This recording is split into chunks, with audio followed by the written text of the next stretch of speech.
It's that time again. Chiron Report, episode 4. Let's see. Can we complete this before we no longer can read the paper because the light went for the day? The sun, 29 degrees of Aries, 55 minutes, 58 seconds. It's the 20th of April, 2026. And the cosmic law of oneness, that conscious Pisces energy, that 12th house energy, is showing up as the North Node. 7 degrees of Pisces. Pallas, Athena, Vesta, quadruple, triple, check us, please, thank you. And they are leading the way, saying, hey, perhaps, if you desire,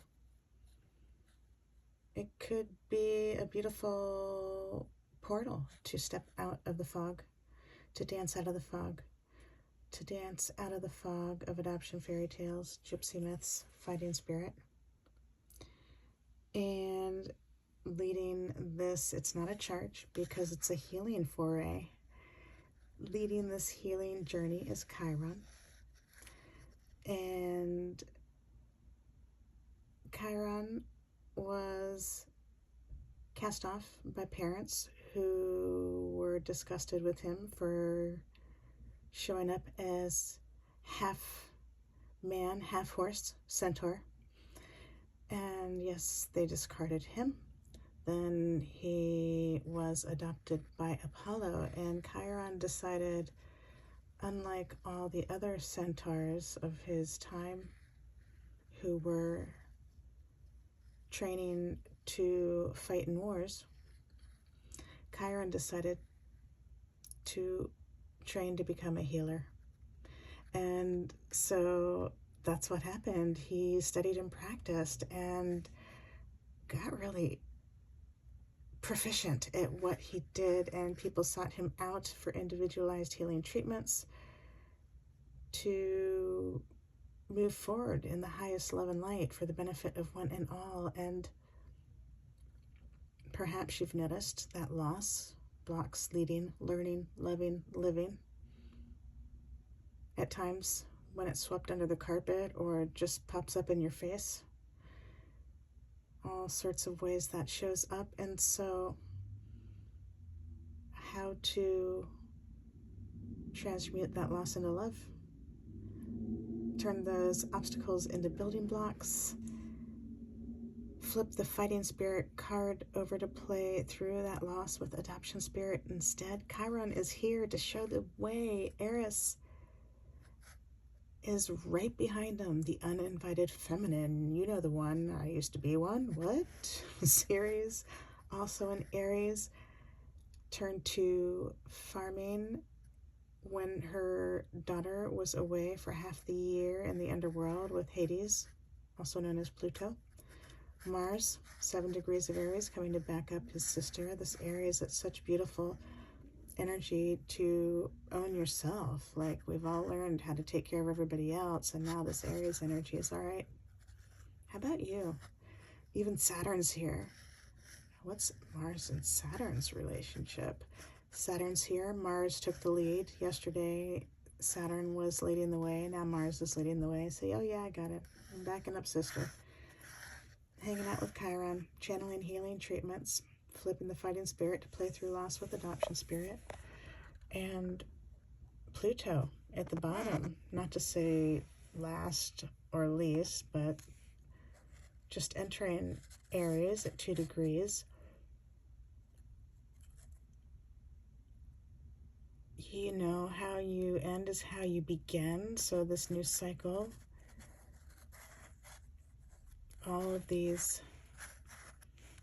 planetary vibes may assist. And this is the cosmic law of action. Like, maybe this is the time to dance out of the low state of adoption into a high state of adoption. Maybe it's time to immerse in adoption spirit magic. And So the sun's shining a light on all of this.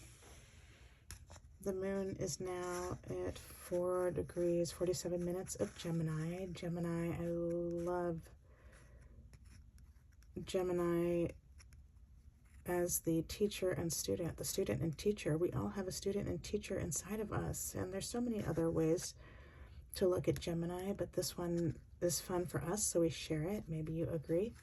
And Sedna in Gemini, she's got a super long orbit and a really interesting history. We went into it in some of the earlier reports. You may check her out yourself, what she is overcoming, how she is transforming into a whole new vibe, and why it's taking so long. Her orbit is something like 13,000 years, 11,000 years. God bless it. Oh my God, Vesta, the fire, keeping the home fires lit. And what happened before Athena was thought of as the goddess of war strategy? Wisdom. What if wisdom eradicates quote unquote evil much quicker and with much less collateral damage than war? What if?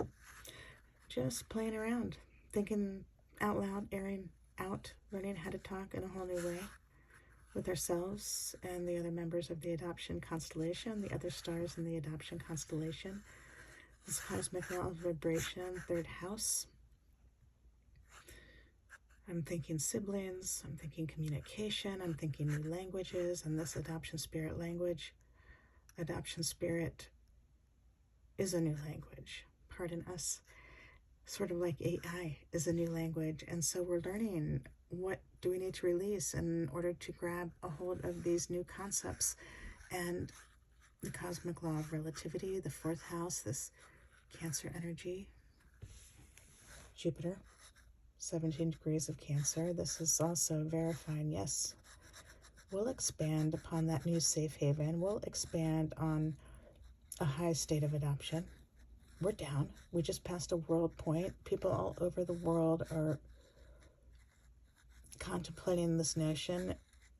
Everybody in a different way. We are all different psychosociology experiments, right? And so how beautiful this law of relativity helps put it into perspective. And the moon, the tides, may be of assistance and hydrating, resting. This can be very big energy, so resting when we need. Cosmic law of compensation, second house, Taurus energy, conscious Taurus energy.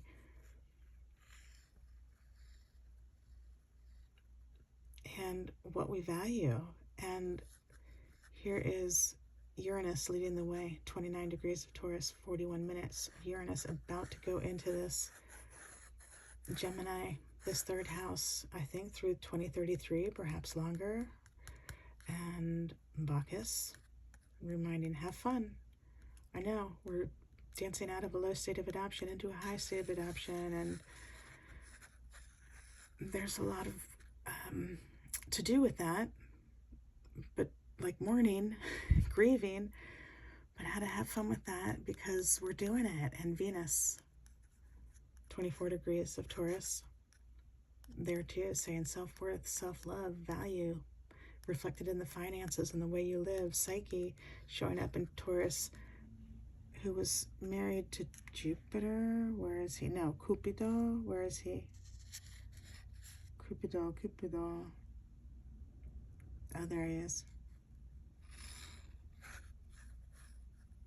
And she betrayed him, and the mother-in-law's like, oh no you don't. She's like, yeah, you're right.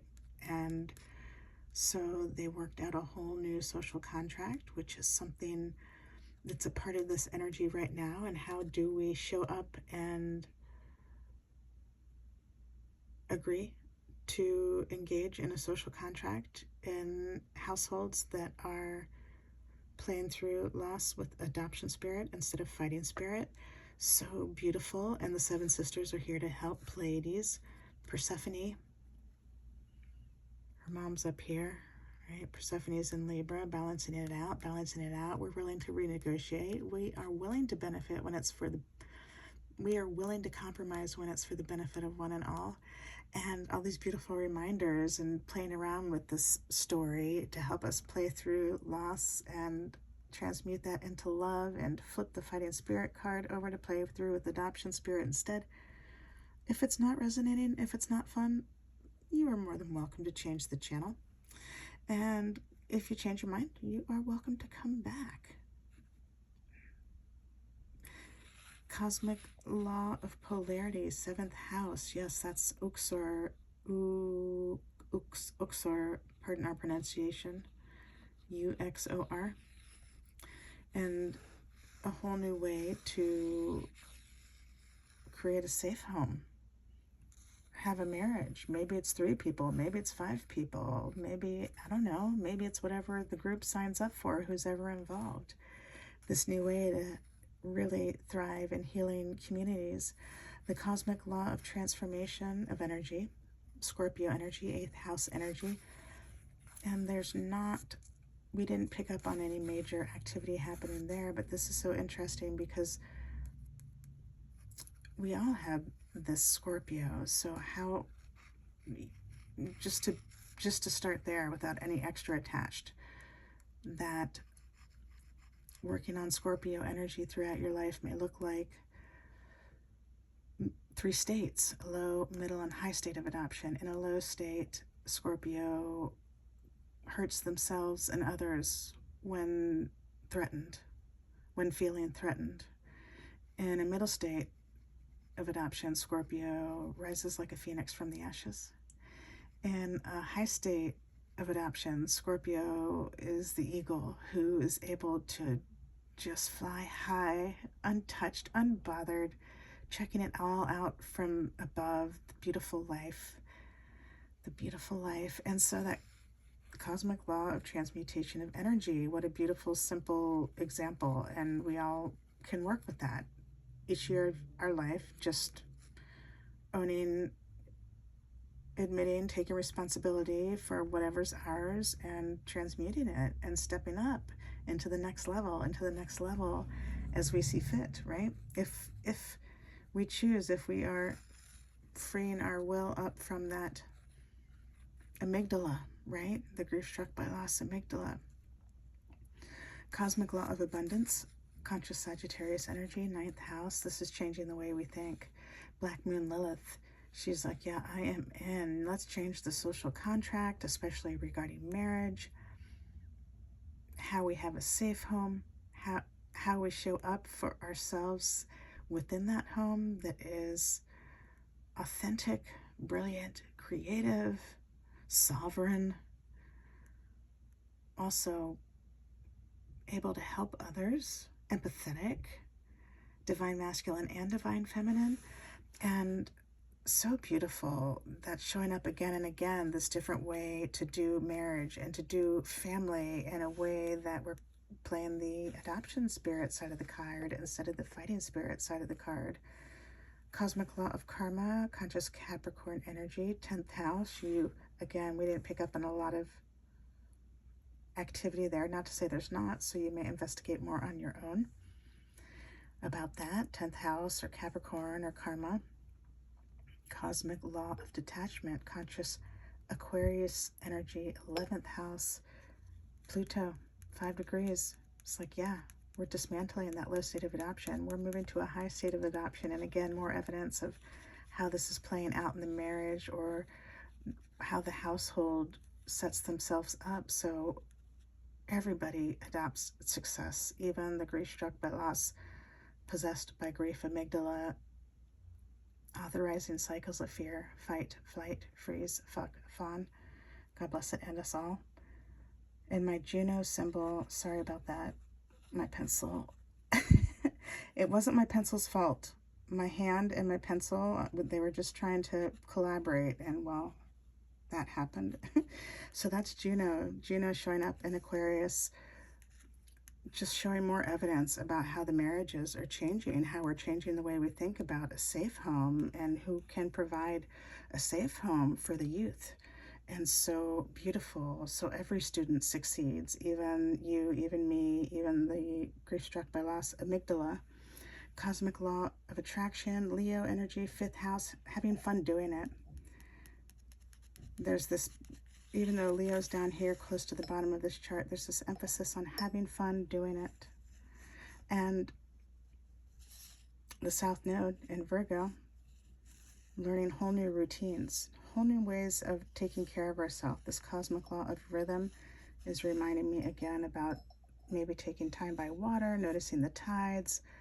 Maybe if you can't get near the water, you can take in virtual treatments and honor what you need now. What does your body need now? What does your mind need now? What does your heart need now? I mean, all of that with what you know, with what you have grown to know, especially since 2020.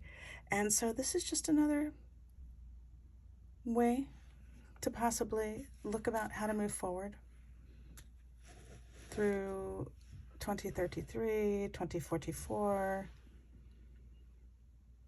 the legacy you may leave behind, how you may show up,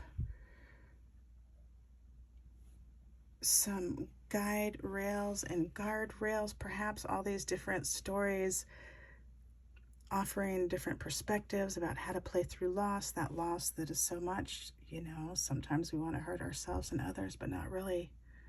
We'd prefer to play our cards and summon adoption spirit magic, flip that fighting spirit card over to play through loss with adoption spirit instead. And so this is how the sky's looking today. And yeah, Sun may be feeling the Taurus energy because look at the Sun so close to Taurus. Some people already are feeling that Sun in Taurus because it is in Taurus for them. And so that's fun. Where is Taurus? This cosmic law of compensation. The Sun is joining Venus, Bacchus, Uranus, Psyche, the Seven Sisters. Sorry, that's upside down. And, well, what shall happen? I don't know. Everybody's a different sociology experiment, and what works for you may be different than me, and that's got to be fabulous, right? Sorry about that. I don't know what happened. We just got too dark for play, and thank you so much for taking sweet care of yourself, for steering clear of danger, for playing with yourself, your cards. We are in awe of you all, your energy, essence, and arts. Ciao for now. We love you all.